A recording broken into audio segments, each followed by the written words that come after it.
하면 최고령도자동지.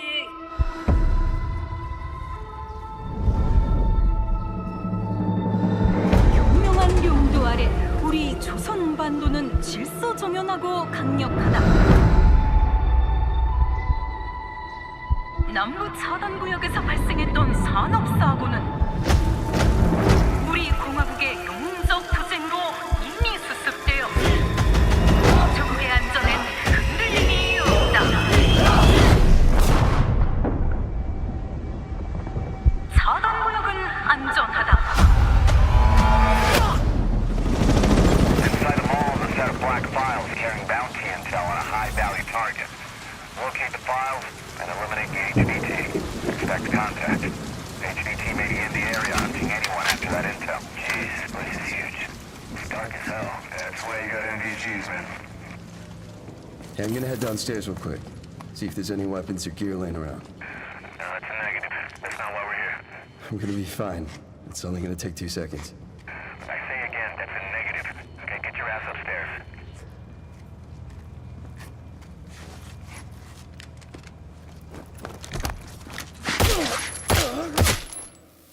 Damn, he's down. Let's go help him. Hell no. That's on him. I told him to get his ass up here. Copy. Where are we at on the intel? Got it.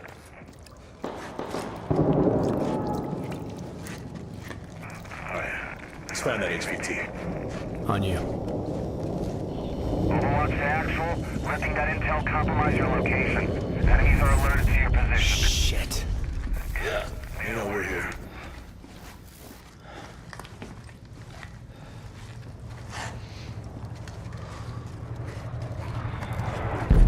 Damn. Bro, okay. Alright, let's just find that HVT.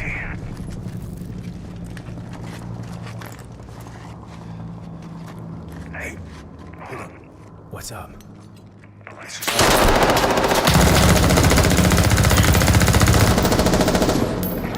Hey, you good, man? Fuck. Yeah, you're all right.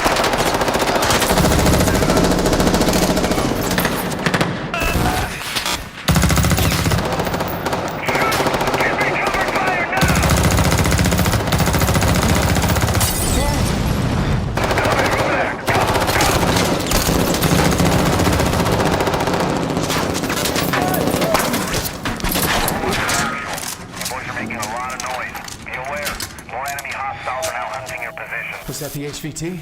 Hey, fuck the HVT. Let's just go to Exfil. Fuck!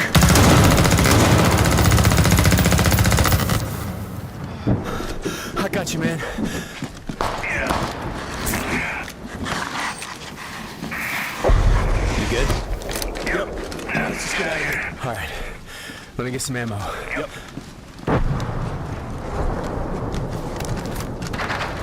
Oh, hell yeah. All right, let's move. Overwatch to actual. Look for any building with green smoke. I say again, green smoke. Brace, you got eyes? Yeah, I got it.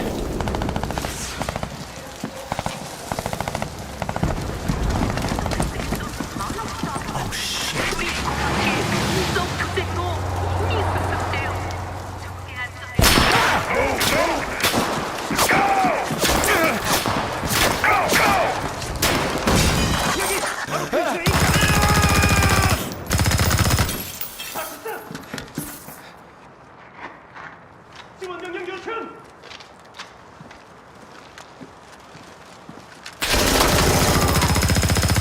Where the hell are you?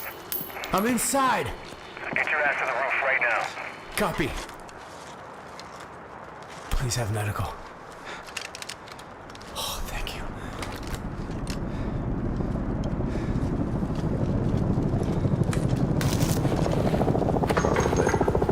Hey, Locker, you downstairs?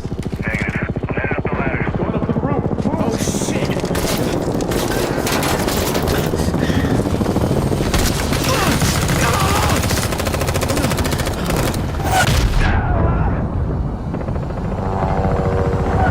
Get on the chopper!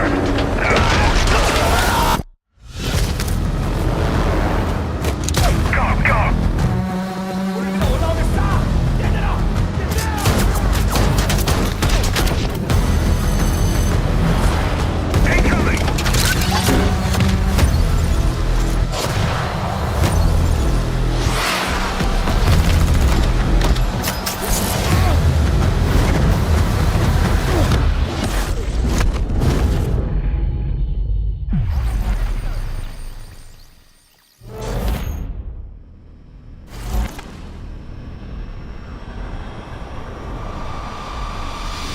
What up, y'all? I'm Isaac, here with Stephanie at Infinity Ward, and we're gonna take a deep dive into DMZ today.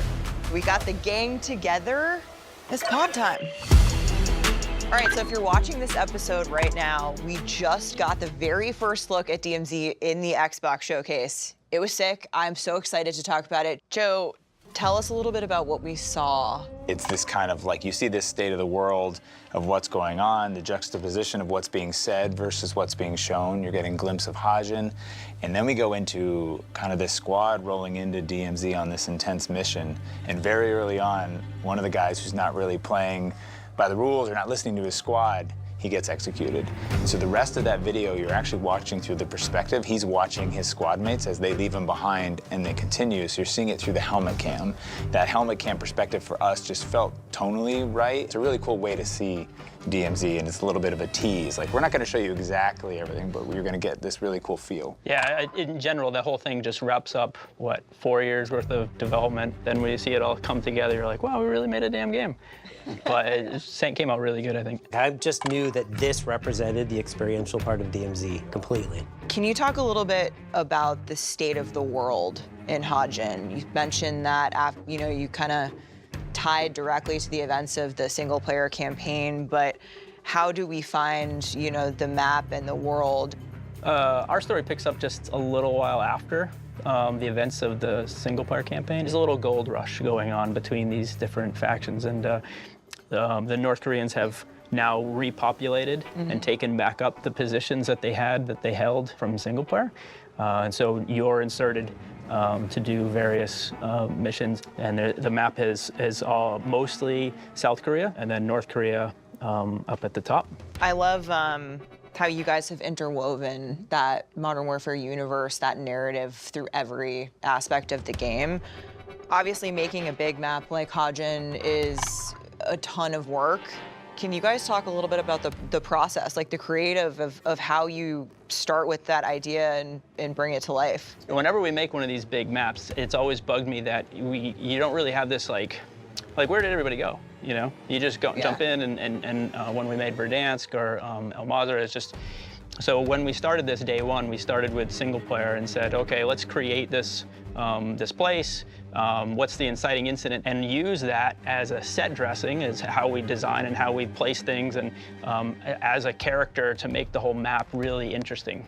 We found through these games that just being able to walk through the world and find these little areas and explore and discover things really added to the gameplay. And if you could just walk through a neighborhood and up into the woods and through some old abandoned broadcast station and back down into some farmlands, we could make that enjoyable and exciting and kind of spooky and give it this layer of character, then everything else that happens on the way is gravy. I think we are talking about what we were looking for.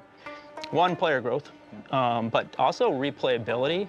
Yeah. And everything that we can do to keep it fresh. And to answer more on the set deck, like the art team was amazing. You look at El Mazra and you walk into any building, you're like, people were here 5 minutes ago, but they weren't.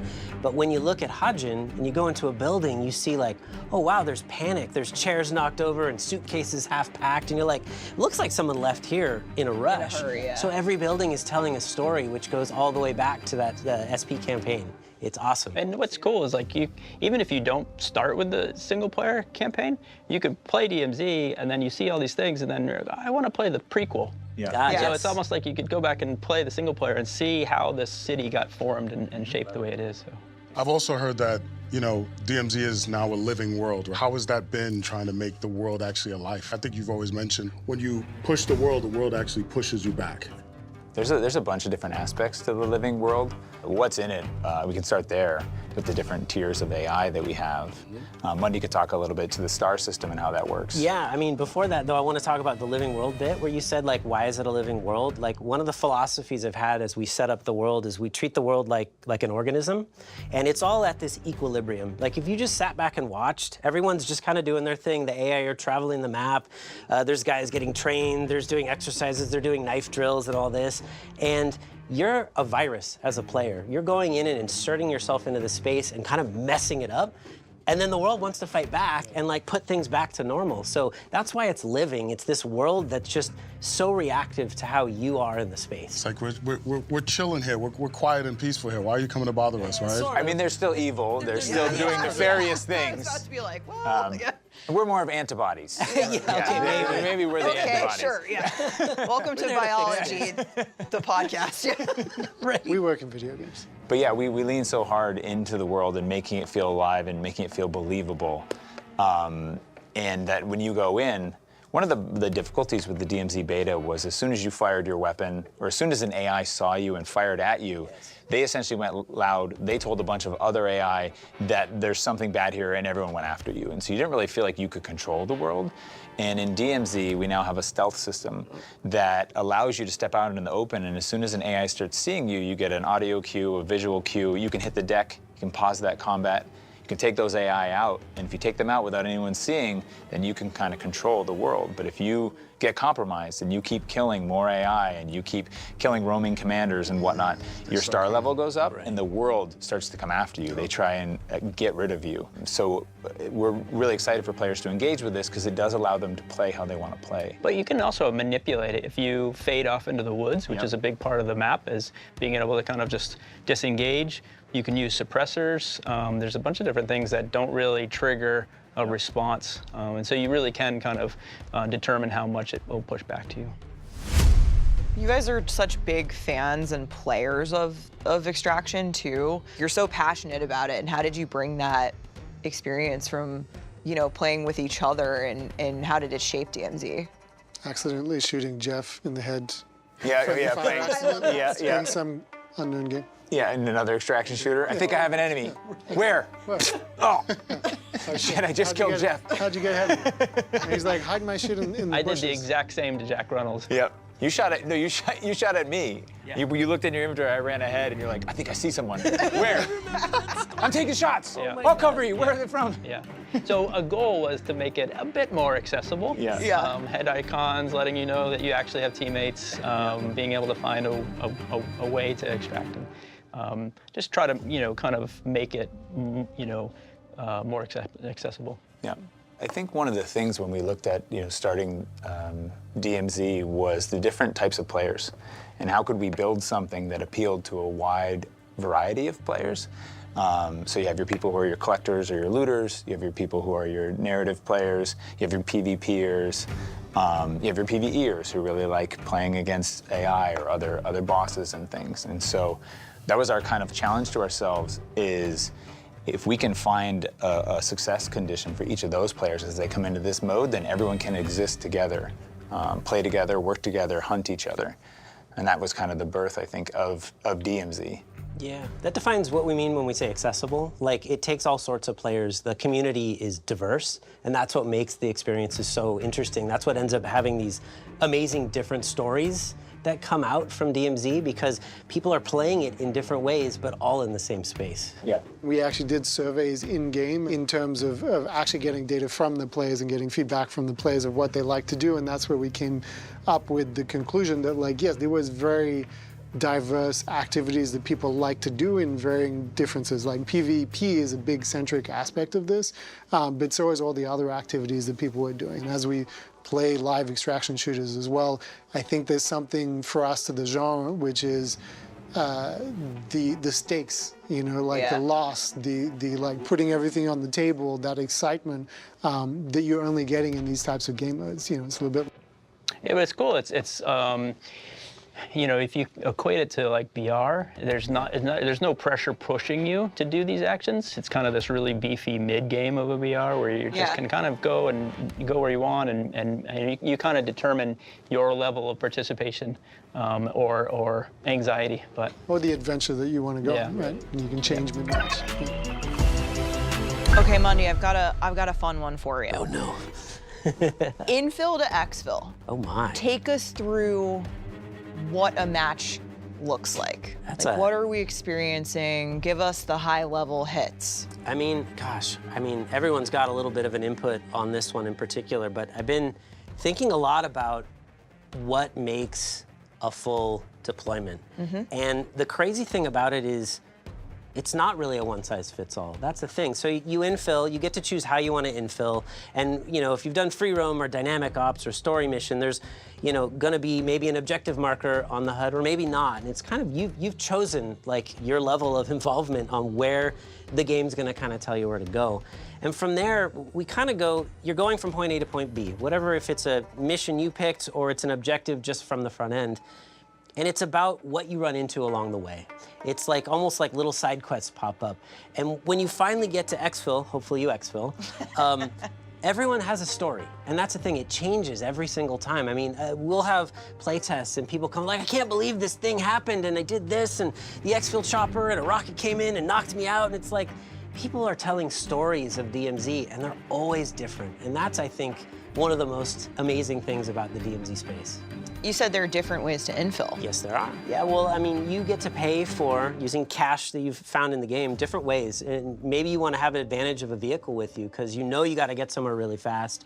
Maybe dirt bikes or maybe LTV. I mean, there's various different ways you can come into the space, and they all have their advantages, but they also sometimes have their tells. If you come in a helicopter, everyone's going to be like, they bought a helicopter. Yeah. But there's also all the air traffic that you can kind of hide in DMZ, like AI are flying by too. So you can get lost. Players? How about we dive back into the weather, though, the dynamic weather? I mean, we brought in a few people to play DMZ early, and we had the weather's random. It's random weather patterns, and so their first playthrough had heavy snow, heavy wind, and heavy fog. They were like, holy shit! And then we were watching them play, and they're going upriver on the raft with the wind blowing and the snow going horizontal, and their guns are covered in snow in their hands, and then the next time they played, it was rain sprinkled that then transitioned into heavy rain. It just makes the map and the world feel dynamic and makes it feel real. And then one of them was like, the map's kind of dark. And we're like, well, you got a couple, this was at lunch, and we're like, well, the next deployment, let's see what happens. The next deployment, it was sunny. And he was like, never mind, it's good. So it's really, really cool, and it just makes the world feel alive, and it makes it feel more real. It changes throughout the match, you said. Yes, it does. It's not static, it's not just rain. It actually changes and transitions. It's not even a map wide. Yeah. There are pockets. Cool. Yeah. So you could be on a hill, look down across a valley, and then you'll see this cool storm front. Yeah. And you can see where it's raining down there. Yeah. And so you can go down in and go down that area. So. And for those who are concerned about fairness in PvE, yes, they change what they can see based on if it's super foggy, they can't see as far, just like you. So in DMZ, we have multiple options for deployment. Yep. So you can either deploy into free roam, Yep. you can either deploy into story missions, or you can either deploy into dynamic operations. We were talking about that. It stemmed from the DMZ beta and joining into a random squad. And everyone kind of has different goals that they want to do. So you'd have these moments where you land on the ground and then two players just F off in different directions because they have their own things they want to do. And you're like, whoa, what are you doing? Yeah. So in DMZ, we've pushed hard that we have, before you're going in, you're choosing what you want to do. So if you want to do story missions, then you choose that and you get matched with other players on the deployment who are working on your chosen story mission. Same thing with dynamic operations. You don't have to run to collect the phone. You can just say, I want to go play a dynamic operation, and we pair you with a bunch of other players that want to do that, and that squad goes in. And so then you have that clarity. But if you want to do free roam and you want to hop in with other players who want to do free roam, then it's wide open. You guys can talk and figure out what you want to do once your boots hit the ground. It's kind of letting you have a shared purpose before you head into the match, essentially. Yeah. And our DMZ orders direct you towards those play experiences because one thing we learned is dropping you right into the battlefield. Like, then the way you learn the game is through dying. And that's not really fun to, die. And then, that's how I learned how to play DMZ. Yeah. I know. I mean, some players are going to want to go in free roam, just be like, I don't care. Don't tell me what to do. Exactly. I'll figure it out. But for a lot of players, it's like, I want to do a story mission. Let's see what this is about. Right. Yeah. But you still get all of the unknown quantities of extraction. You're still with everyone else. That's the magic of it, is you're still with all the people doing dynamic operations, story missions, and free roam. They're all together. So story missions for us, they're big, important missions that take place in a specific POI. The unique thing is that when a deployment's going on, there can only be one team doing a story mission in each POI. And they're pretty big experiences. One of our story missions has you going to a casino, and you have to drill the vault. So heading in, I won't tell everything, but heading into that vault, your goal is to get into that vault. You need to get up to the penthouse, but the power's off, so you have to get the power going on. Skipping ahead, eventually you get in, you drill that vault, and a bunch of enemies come after you as you're trying to get the cash out, get as much as you can out, and survive. The really unique thing about the story missions is that once you learn that mechanic from the story mission, even if you're not on that mission, you can still go to the casino and do that later on. It's a great way to get cash and other valuables out of DMZ. We're trying to take that with each of our story missions. We have another one in a hospital where you're trying to get somebody out of there who's being treated in this abandoned hospital against their will. So we're really excited for people to dig into those, and we feel like they represent kind of a leveling up of what it means to have a story mission in an extraction shooter. Well, what about dynamic operations? Because that's something that's new to DMZ and Modern Warfare 4 as well. Yeah, dynamic ops came out of the beta, and we saw a group of players that just wanted to play contracts. And just that was their thing. They come in, do a bunch of contracts, and exfil. And so we sat down and we're like, well, what would it be like if that was just the way someone played? How could we make that replayable for every time you come in and play? And that was where the dynamic ops system came in. And you have probably better insight into that. I think you hit it. They're the grown-up version of contracts. And contracts in the beta were like, you get it, you go to a place, and you're done. And we realized that wasn't enough space to tell more of the narrative of DMZ. So now we have multi-steps to these dynamic operations. And that's one thing where we can tell the story of the military weapons that are in the field that you're trying to neutralize, capture, and pull off the field so that North Koreans can't take them. But the other part of dynamic ops that's fascinating is they really are dynamic. So not only by location, but also by how you get to it. So the dynamic ops usually have one main beat. Maybe it's rescuing a hostage, which you might remember was a really fun contract last game. Very easy way to get on the map. Oh yeah. That was my favorite. And we've kept that. You can still do that. But in this one, it's not just like, oh, there's the hostage over there, go rescue him and take him over there. Now it's like, well, where is the hostage? Okay, so maybe we have to get intel, or maybe we have to break open a safe, and that safe's gonna tell us where the hostage is. But then we get to the hostage and he's like, well, there's bio stuff over there and you gotta neutralize that. So take me to the helicopter and then I'll tell you where it, and it's just this unfolding story every time that's just a little bit different. Another way to think about it as well is as you head into DMZ, how long do you want your play session to be, right? Like you might want to head into meaty story missions with friends that takes a bit longer versus like, hey, I want a quick hit going through dynamic ops, or I want to do this very specific thing in free roam that might be 5 minutes, might be as long as the match time runs. Talk to us a little bit about dedicated progression. I know that's a lot. I mean, the thing we keep saying about DMZ is that it's a game within a game, and we want it to be a real extraction shooter. And so early on, we decided to give it its own progression. So any XP that you're earning in DMZ will rank up your DMZ rank. What that does is it unlocks new stations in your fob, it upgrades those stations, it unlocks new content for your stash, and much more. So even if you die, that XP still goes. In DMZ Beta, we had the active duty slots, and those are back now. But that operator that's in that slot, as you play with them, they're ranking up. And as their rank goes higher, their dog tag quality increases, and you get trait points that you can spend on traits to customize that operator. But the coolest thing is that if that operator dies, you have an option when you get back to the fob to rescue them. We call it our MIA system. And you can spend cash to rescue that operator, and any XP you've earned now converts to trait points. You can spend those points and continue that progression with that operator. It also means you can have an operator for different purposes. Yes. You know, you can start collecting this operators for when I'm doing my missions or going after some loot. This one's for when I'm hunting players, and so on and so forth. But also that operator doesn't just delete. The option to rescue him stays there forever. So you can, it's just like like, hey, I don't have enough money to rescue him, but I'll go and play some matches, earn up some money, then I'll go save him. You know. So about the stealth system. Is there anything that players should be aware of when running around, or just? Artie, do you want to take the stealth system? I can talk about it. So our stealth system is different because it's not binary. It's not one of those things where the AI sees you and all of a sudden the switch is flipped. It's more reactionary to how you're behaving. If you do get detected, you become compromised, and after compromised, you kill AI, now your star system starts to go up. You get 1 star, and reinforcements are coming in. Go all the way to 5 stars, and we're going to send, oh gosh, Death Stalkers after you, Hunt Squads. We may even send some Riot Shield guys after you. So, yeah, the world's really going to react pretty strong if you push hard. Yeah, I've had that experience. You have? It gets pretty gnarly. Did you survive? I tried my best, like running away from them. I could not hide from those guys. I think Scott Carpenter was watching me trying to get away from them for oh my God. 2 or 3 minutes. It got really crazy. But I should say also, it's opt-in. So if you, like Jeff said earlier, if you disengage from a POI and go off into the woods, we know that, we detect that, and we go, we're pretty sure you don't want this, and we let it kind of calm down naturally a little bit. Might there be any extra rewards if you're willing to risk it all on the star system? There's only one way to find out. It's by killing those guys. Day one.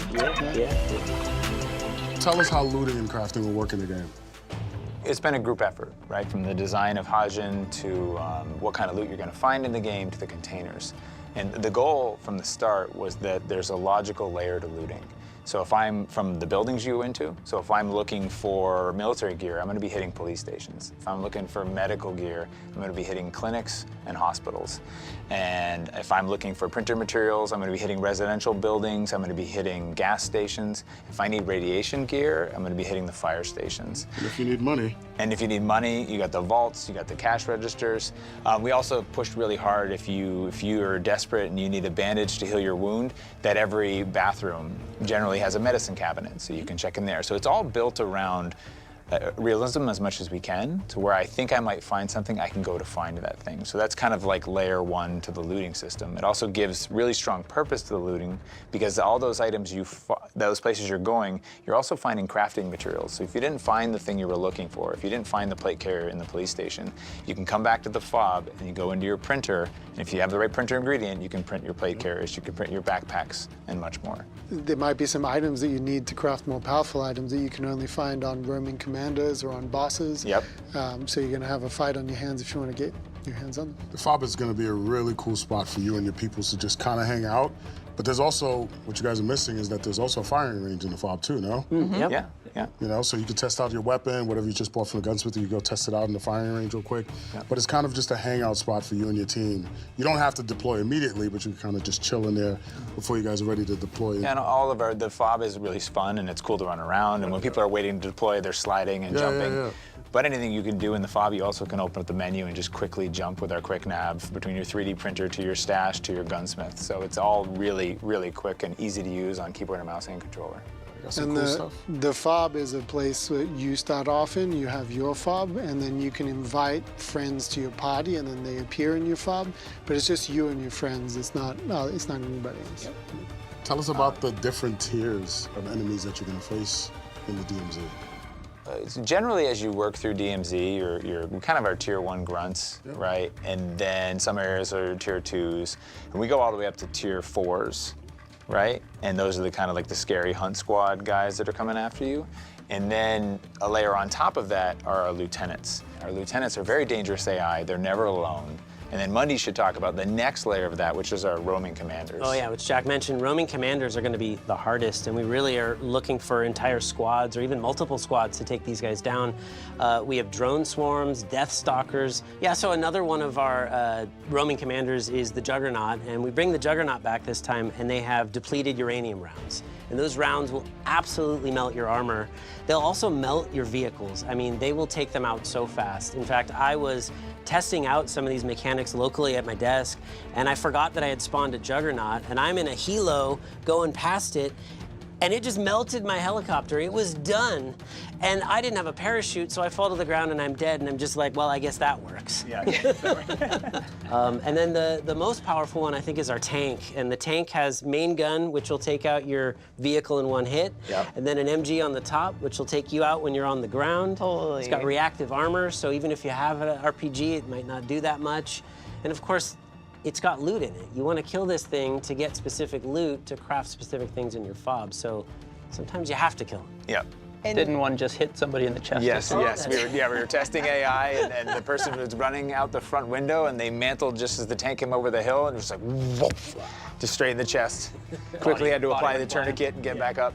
The tourniquet's actually something that we should bring up as well. Yeah, that's a good point. We were also looking for ways to help players who want to play solo or by themselves. In terms of being able to like get back up in the game at least once. So the new health system that the team designed is you have 150 health, but then if you get knocked down, you can sacrifice 50 health off your health bar to basically apply a tourniquet to yourself and get back up. Now you have 100 health, but you need to find a med kit or a bandage in order to restore that last 50 health. So it's a way to soften the blow when you go down and let players get back up and be able to play more in the game mode and experience it. Do you have self-revives, or is this sort of replacing that? No, self-revives is something you can have on top of that. Oh, wow, awesome. So that's going to give you a lot of survivability. Yeah. In so many of these other extraction shooters, like you go down and you're either yelling for help or it's game over. Yeah. And so we like the idea that the world is hard. It's really hard. But we give you a little second chance. So we have a system in DMZ that's really going to engage any type of player. Talk to us a little bit about the bounty board, Jack. Bounty board is something I'm extremely excited about. The idea for it is that as you killing players, as you do, you're going to start accruing a bounty over time until eventually we're going to have leaderboards where we can call out every week the top bounties in the world. We're going to be able to say every week the ones that have survived, the ones that have died. We can call them out. And then you as a player can decide, hey, I want to play as a bounty hunter and I want to go hunt these people that have bounties on their head. If you get really high in the bounty kind of spectrum, you can get to the place where your position is actually marked on the map. So for somebody like myself, I'm excited about it because I can kind of be on the map and it's kind of just like, hey, come hunt me. It's a little bit like putting a contract on yourself where it's like saying, mark me as a target, and then invite everybody to come fight you, essentially. So you're also going to have the player killers, like they're the taking out those bounties. Yeah. But to your point earlier with active duty slots, you can kind of customize your setup to maybe have a couple different builds for that. Right? Totally. Yeah, you could have an operator that you've equipped as your bounty hunter type that you're going to go chase after other players with. I think it's important though that all of this, we also want that like players are a source of cash. They're obviously a source of whatever they're carrying on this. So in order for you to interact with like the 3D printer and other systems in the game, you can interact with the world, you can interact with players. There's various different ways to acquire what you need in order to move your fob up or acquire the gear that you want or craft an even better weapon. So all those systems kind of interplay with each other to make the DMZ universe. What's the single, feature or element of DMZ that you're just all super excited for players to get into? I mean, just exploring the map to me is, I want to see how people fight in it. Yeah. We've designed it so that the center has a lot of foliage, more foliage than we've ever been able to do. And when you get in there and you're having firefights, it just looks like something out of a movie. But being able to, be in a little suburb, kind of feel too much pressure, and then just fade into the woods. You feel like some action hero that just kind of goes, rogue and runs off. So I'm excited to see how many crazy firefights and stories just come from the map itself. I'm excited in the map that there's all these little secrets that Jeff and his team have put in there. I like the idea. I enjoyed there's a care package hanging off the side of a skyscraper, and I had to like jump down and hopefully land right on it to get the loot that was inside. You go into what you think is a sewer tunnel and it leads to a secret base underneath. Like, there's a lot to explore on the map. It's really exciting. And it's massive, right? This is one of the biggest maps you guys have ever made, right? It is the biggest. The biggest map that we've ever made. You guys, we've all been at this for almost, 4 years, maybe longer, right, with DMZ beta. As a fan, I would love to know, like, what are some of the cool stories from the process of development into now that, you'd like to share with some of the folks out there? I can think of one moment that hit for me where I transitioned from a developer into a full-on fan of DMZ. I was playing with Matt Holdner and Dave Lee, and we were playing this match, and it was playing out like most matches do. You fight some players, you fight some AI, and you're going, and we were so immersed in the world, we lost track of time. We didn't realize the radiation was expanding, and we missed the final exfil, or we missed the second to last exfil, and the final exfil pops up, and long story short, it was a race to get there, and as we're racing in the vehicle, vehicle and it runs out of fuel, and then we're on foot, as happens. We all went silent, and it was really weird. I was like, did Dave's mic break, or what's going on? And finally, we exfil, like 3, 2, 1, and we're in. The radiation covers the exfil chopper. We're putting on the masks that are in there. And I turned to Dave, and I was, Dave, what happened, man? Like, are you okay? You got what quiet? Is your mic dead? And he's like, no. That was the most dramatic moment I've ever had in a game. And we all just realized, like, holy crap, like this is, all the things you've been working towards are finally realized into this thing that you can see now as a fan and a player. And we just went, wow, this is awesome. I think it's the mix of all the things coming together, right? So you play and you're playing, and just the amount of times that I say personally, when I'm playing, oh, that's fucking cool. Oh, that area of the map, I didn't realize that was there. Oh, the weather, oh, snow, that's really cool. You saw in the trailer the knockdown mechanic, and we have these moments where, like, you're traveling through, you're getting out by the skin of your teeth, you're at 5 stars, you're riding away. In the exfil chopper, you think you're good, and this happened to Steve Nahara. All of a sudden, AI chopper pulls up sideways to the exfil, and he's looking at him, and they fire an RPG into the chopper, hits him, and knocks him out the other side of the chopper. So he goes falling down. Holder's just looking at him like, sorry, bud. And then Steve, we thought, like, oh, was gonna be sad or frustrated. He just came over and he was like, I had the coolest thing happen. This happened, and then I did this, and I wasn't careful, and I fell, and I saw the chopper as I was falling down and hit my back. I was in the back of that chopper when that happened. And he was talking to me for a second. It hit. It knocked me down, and I see him go out the back. Like, have you ever seen footage of someone that gets knocked off of water skiing? They just get in the water and they're drifting off. He's just like, yoo. So good. It's very Steve coded from what we've heard about Steve. It's happening again. So I want to talk about challenges a little bit. We know players in the DMZ beta, they love those, you know, long-term engagements, and I know you guys mentioned replayability has been top of mind. Things like the Serpentine camo, for example, like what have you got in store for us? We don't have specifics, but we are working on long-term grind challenges, multi-step challenges, and we're trying to make them challenges that are fun to do in DMZ, and they don't make you do something weird like put on a hazmat suit and go sit in the radiation. But we have a bunch of challenges in store, and then we know that a bunch of people are fans of the Serpentine challenge, so there's the spirit of that is in some of the stuff we're working on. All right, y'all, thank you for joining the COD Pod today. We got a game to finish making and some play tests to attend. As you can see, we take play tests seriously here. We got to get out of here. Thank you for tuning into the pod. If you want more information on DMZ, check out the Call of Duty blog. We'll see you in the next one. Peace.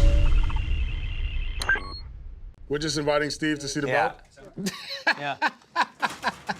That's gonna be mine later on tonight. Oh, yeah, it's tonight. It's been a couple weeks. It's been 2 weeks since we've seen it. You know? Doesn't matter. It's all only the only thing that matters is the week at hand. Yeah. That'd be mine in like an hour. Yeah. Don't let it happen again. Don't let it happen again. Earn this one, bro. Yeah, you gotta earn it. This is No participation trophies. You got blown out of a helicopter. We told that story. Yeah, it's his fault. To be honest, Steve, this is the one that you need. That is the most important one. This is the gunfight one. Yeah, I will get it. And then we will have another I hope shoot you do, Steve. I hope with you presenting the belt to me tonight at 5 o'clock. I remember you being on the winning team, so you have to help Steve win. Oh my God! Now I gotta You know play. what? I'll come in and clutch for you. I'm not. Can you bring that back to the pit for me? I just got to get my mic off. No?